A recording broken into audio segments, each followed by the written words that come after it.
تیرا دل نہیں ہے پھر بھی تو پڑھ رہا. ہو سکتا ہے ایسے لوگوں کو اللہ دگنا اجر دے جن کا دل نہیں لگتا نماز میں, پھر بھی وہ اللہ کا حکم سمجھ کے پڑھتے ہیں.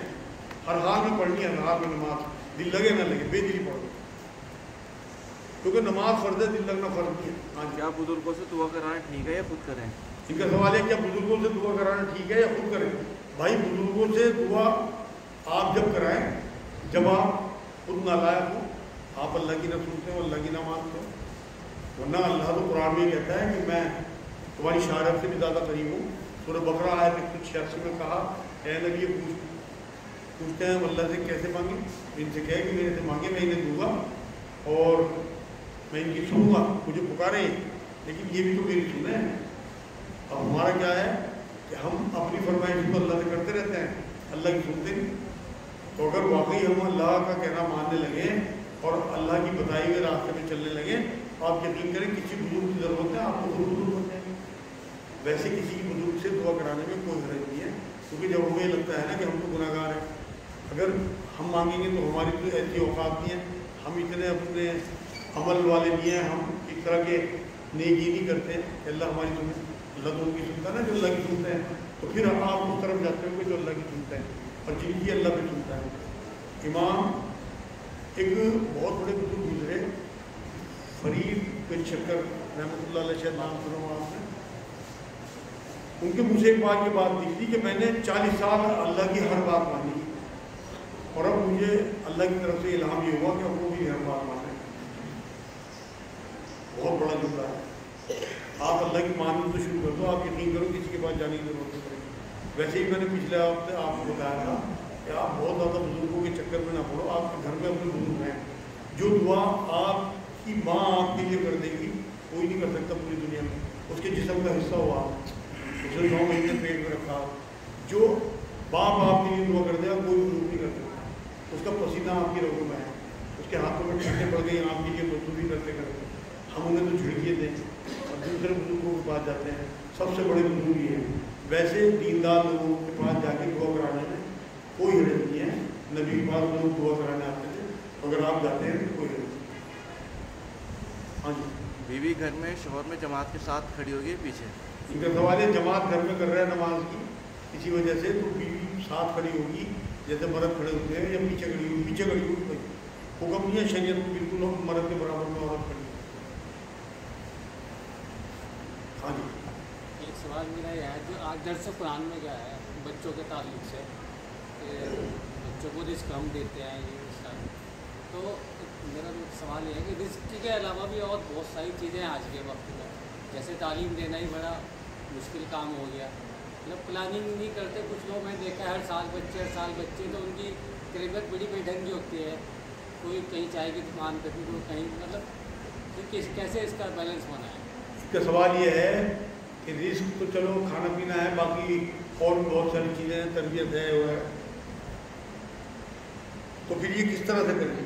بھائی یہ تو سب کچھ پلاننگ سے ہوتا ہے. آپ نے خود ہی اپنے سوال کے جواب میں کہہ دیا. پلاننگ جو ہے نا یہ بہت اہم ترین چیز ہے. یہ سارے معاملے لے کے صحابہ کرام حضور کی خدمت میں پہنچتے تھے اور حضور سے سوال کرتے تھے کہ حضور کیا ہم فیملی پلاننگ کر لیں؟ اس ٹائم طریقہ کچھ اور تھا, اب تو بہت سارے ذرائع آ گئے. تو حضور نے اجازت دی انہیں کہ ہاں کر لیا کرو, لیکن جس روح نے آنا ہے اس کو تو آنا ہی ہے. تو اگر اولاد کی تربیت یا اپنی بیوی کی صحت یا اور کسی معاملے کی وجہ سے آپ کو کرنی بھی پڑے فیملی پلاننگ, تو اسلام میں اجازت ہے. اور فیملی پلاننگ کی کوئی فیل ہوتی دیکھی. میرے والد نے, ہم 4 بیٹوں کے بعد 4 بچے, ان کے بڑے جب ہم 4 بیٹے تھے نسبندی کرا لی تھی اپنی. اس کے بعد 5 بچے اور ہوئے, ہم 9 بہن بھائی ہیں. اللہ نے دکھا دیا کتنی نسبندی کرا لیں, جس روح کو میں نے بھیجنا بھیجا. اور اگر فیملی پلاننگ اس طرح سے کامیاب ہوا کرتی, ذاکر نائک کا میں نے ایک بار ایک ویڈیو پڑھا تھا کہ میں اپنے گھر کی 7 اولاد ہوں شاید, اگر میرا باپ فیملی پلاننگ کرتا تو میں پیدا نہ ہوتا. تو کس روح نے آپ کی کیا کرنا, کتنا بڑا کام کرنا, آج کتنا بڑا معلم ہے. تو اس لیے اپنی سی کوشش کریں. رزق کے بارے میں قرآن میں اللہ نے کہہ دیا کہ اس وجہ سے فیملی پلاننگ نہ کرنا, یہ نہیں کہا کہ کسی اور وجہ سے نہ کرنا. مخلصی کے ڈر سے اپنی اولاد کو قتل نہ کرنا. تو قتل کرنے میں ابورشن ہے, فیملی پلاننگ نہیں آتی، پہلے آپ احتیاط کر لو، کوئی حرج نہیں، کیونکہ حضور نہیں جاتی، میری بات نہیں ہوئی. ہاں جی. کیا ایک طلاق شدہ عورت یا بیوہ عورت نکاح کر سکتی ہے؟ ان کا سوال ہے کہ طلاق شدہ اور بیوہ عورت نکاح کر سکتی ہے؟ کرنا ہی چاہیے بھائی. نبی اکرم صلی اللہ علیہ وسلم کی جتنی بیویاں ہیں، ایک ہو گیا پھر دوسرا ٹوٹ گیا پھر تیسرا، اس طرح کر سکتے میں ہیں. بتا رہا ہوں آپ کو، نبی اکرم صلی اللہ علیہ وسلم کی جتنی بیویاں ہیں یہ تو بیوہ ہیں، طلاق شدہ ہے. حضرت خدیجہ رضی اللہ تعالیٰ عنہ 2 بار کی بیوہ تھی، اور کتنی بیوی طلاق شدہ تھی؟ صرف ایک بیوی بیماری تھی، باقی سب شادی شدہ ہے، طلاق شدہ اور یہ بیوہ. اس لیے بالکل کرنی ہی چاہیے، 2 بار کی ہو 3 بار کی ہو، خود کھڑے ہو گئے. اور اگر کسی کے والد جو ہیں وہ زندہ ہوں اور والدہ مر جائیں تو بچوں کو چاہیے اپنے والد کی شادی کرا دیں. آج ہی میرے پاس کیسا ہے، بڑے پڑھے لکھے لوگ تھے، ان کی میں نے انہیں تو باہر بھیج دیا، ان کے بچوں کو اندر بلا کے انہوں نے کہا اپنے والد کی شادی کراؤ. کتے پوتی والے ہیں. میں نے اس ٹائم سیکس کا معاملہ نہیں ہوتا، لیکن اس ٹائم پارٹنر چاہیے ہوتا ہے. بہت ساری چیزیں ایسی ہیں وہ اپنی بیٹیوں سے اپنی بہووں سے شیئر نہیں کر سکتا. بالکل اچھی عورت دیکھ کے مردوں کو بھی نکاح کرنا چاہیے. اور اگر عورتیں بیوہ ہو جائیں، چاہے اگر آپ اس قابل ہیں 15-17 سال کے، آپ اپنی ماں کی بھی شادی کرا سکتے ہو. آپ یقین کرو میری ماں بہت کم عمر میں بیوہ ہو گئی تھی. اس ٹائم میں نے بہت کوشش کری کہ میں اس کی شادی کرا دوں، مگر وہ تیار تھی کیونکہ 9 بچے تھے چھوٹے. لیکن یہ حق ہے، اتنی کم عمر میں بیوی اور اتنی لمبے پیریڈ تک کھیلنا آسان نہیں ہوتا. آپ خود سوچ کے دیکھو، تنہائی جو ہے نا وہ آدمی کو کفر تک ہو جاتی ہے. ہاں جی. سورہ اخلاص 3 بار پڑھنے سے مکمل قرآن کا ثواب ملے گا، اور مکمل قرآن پڑھنے میں بہت زیادہ ٹائم لگے تو یہ ان کا سوال یہ ہے سورہ اخلاص جو ہے وہ 3 بار پڑھنے تو پورے مکمل قرآن کا ثواب ہے. اب پورا قرآن پڑھنے میں ٹائم لگتا ہے، ہم شارٹ کٹ اپنا لیں بھائی، کبھی کبھی اپنا لیا کرو. مگر قرآن کا جو حق ہے وہ تو بار بار تلاوت کا حکم دیتا ہے، غور و فکر کا حکم دیتا ہے. اس پہ عمل کیسے کرو گے؟ صرف سورہ اخلاص جو 3 بار پڑھے روز اور ایک قرآن کا ثواب لے کے چلتا بنے تو ہدایت کیسے پائے گا؟ ہدی للناس کہا قرآن کو اللہ نے، وہ تو ہدایت کی کتاب ہے. ہدایت تو جب لوگے نا جب اس سے پڑھو گے. یہ تو ایک ترغیب دلانے کے لیے رسول اللہ نے فرمایا. تو کبھی کبھی 3 دفعہ پڑھ کے پورے قرآن کا ثواب لے لو اللہ سے. لیکن ویسے قرآن تو آپ کو اپنی ہدایت کے لیے، اپنی آخرت کے لیے پڑھنا ہی پڑے گا. تبھی اس سے فیصلے کرو گے، تبھی اس کی تبلیغ کرو گے، تبھی اسے لوگوں کو پہنچاؤ گے، تبھی اپنی زندگی میں اتارو گے، تبھی اس کا حق بتاؤ گے. ہاں جی. عورت کی آواز نہیں پڑتا ہے.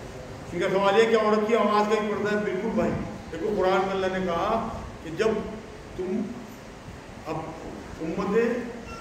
جو امت کی مائیں ہیں نا، حضور کی ازواج مطہرات، ان کے بارے میں قرآن یہ کہتا ہے کہ جب تم مردوں سے بات کرو تو اپنا لہجہ سخت رکھنا، تاکہ کسی کے دل میں کوئی شبہ پیدا نہ ہو جائے تمہاری طرف سے. اس کا مفہوم آیا تھا. تو پھر ہر حال میں عورت کی اس کا پردہ ہے آواز کا. لیکن ایسا پردہ نہیں ہے کہ آپ بازار میں جا رہے ہیں یا آپ کسی کام سے ہیں یا فون پہ آپ نے بات کرنی. بس یہ ہے کہ آپ کا لہجہ جو ہے وہ سخت ہونا چاہیے، الفاظ سخت نہ ہو، لہجہ سخت ہو. تو اس لیے ویسا پردہ نہیں ہے، بلکہ الٹی سیدھی طریقے سے نرم لہجے میں بات کرنا، جس سے کہ دوسرے کے دل میں، کیونکہ عورت کی ہر ادا میں اللہ نے مرد کے لیے اٹریکشن رکھا. کوئی آواز بھی آپ کی فضا ہو گیا اور خدا نہ خاصہ کوئی شر پھیل گیا، آپ کی آخرت نہ ہو سکتی. اس لیے احتیاط نہیں، کم سے کم بات کریں. ہاں جی. ہم نے نا مکان دے کے کرائے پہ دے رکھا اور نا اسے بیچنے کی نیت نہیں ہے، کیا اس پہ زکوٰۃ فرض ہے؟ ان کا سوال یہ ہے کرائے کے مکان پہ کیا زکوٰۃ فرض ہے؟ بالکل فرض نہیں ہے، اس کے کرائے پہ ہوگی زکوٰۃ. آپ بتاؤ.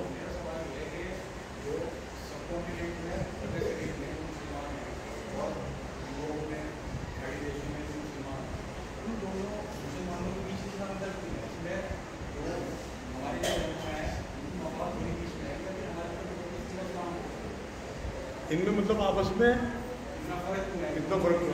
بھائی یہ آخری سوال ہے، دیر ہو گئی، اس کے بعد انشاءاللہ تعالیٰ دعا کرائیں گے. ان کا سوال یہ ہے کہ بر صغیر کے مسلمان یا جو اور دیگر عرب ممالک کے مسلمان ہیں، ان کے عمل میں، ان کے عقیدوں میں، ان کے حالات میں اتنا فرق کیوں ہے؟ کیا ہمارے علماء دین کا مفاد ہے؟ آپ نے خود ہی سوال کر کے خود ہی جواب دیا. واقعی اس میں ہمارے علماء دین کا ہی مفاد ہے. اپنی گدی، اپنا اقتدار، اپنی چوکی، یہ چیزیں ہر ایک کو دین پہنچنے نہیں دیتے صحیح طرح سے. اور ہم چاہتے بھی نہیں کہ ہم دین سیکھیں. میں نے مثال دی تو آپ کو، ہم نے دوسروں کے کندھے پہ اپنا معاملہ چھوڑ رکھا. تو اس لیے خود دین پڑھو، آپ کسی کے چکر میں نہ پڑھو. ہم کیوں بلیم کریں؟ ہم کیوں مولوی پروفیشن کو آگے بڑھنے دیں؟